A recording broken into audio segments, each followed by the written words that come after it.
हाय, आज आपण बनवणार आहोत फ्लावर आणि बटाट्याची भाजी. चला तर बघू.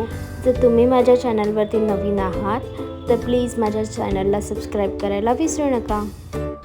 ऑफिसमधून आले होते तर सर्वात आधी हा किचनचा पसारा आवरला आणि विचार केला की फ्लावरची भाजी बनवूयात. भाजी बनवतेच आहे तर रेसिपी तुमच्यासोबत आता शेअर करून घेऊयात. चला तर बघूयात. इथे फ्लावरच्या पाकळ्या मी बारीक बारीक कापून घेतल्या आहेत आणि त्याला गरम मिठाच्या पाण्यात भिजत ठेवलं आहे. तर आता आपण टमाटा देखील बारीक चिरून घेऊयात. टमाटा बारीक चिरल्यानंतर कोथिंबीर आणि मिरचीही भरपूर प्रमाणात चिरून घ्यायची, जेणेकरून आपल्या भाजीला तिखट अशी छान चव येईल. ही भाजी तिखटच थोडी छान लागते. बटाटाही बारीक कापून घेऊयात. आता कढई घेतली आहे. कढईमध्ये जिरं आणि हिंग टाकून घेऊयात. जिरं फुललं की फोडणी छान बसते. मिरची तेलात छान परतवून घेऊ. मिरची परतल्यानंतर आपण त्याच्यामध्ये टमाटा घालणार आहोत.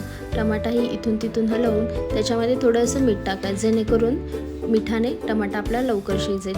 आता आपण त्याच्यामध्ये घालणार आहोत लसूणही छान परतवून घ्यायचा. आता फोडणीत थोडीशी कोथिंबीर आणि अर्धा चमचा हळद घालून घेऊयात. हळदही छान परतून घेऊन त्याच्यामध्ये आपण बारीक चिरलेला फ्लावर आणि बटाटा हा एकजीव करून घेऊयात. थोडंसं वरून चवीनुसार मीठही तुमच्या प्रमाणे तुम्ही टाकू शकतात. आता भाजी मस्त खाली वर परतून घ्यायची आणि तिला 2-3 वेळा बारीक गॅसवरती तिची वाफ काढून घ्यायची.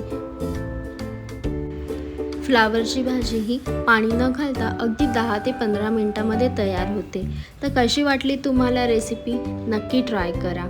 भेटूयात नवीन ब्लॉगमध्ये.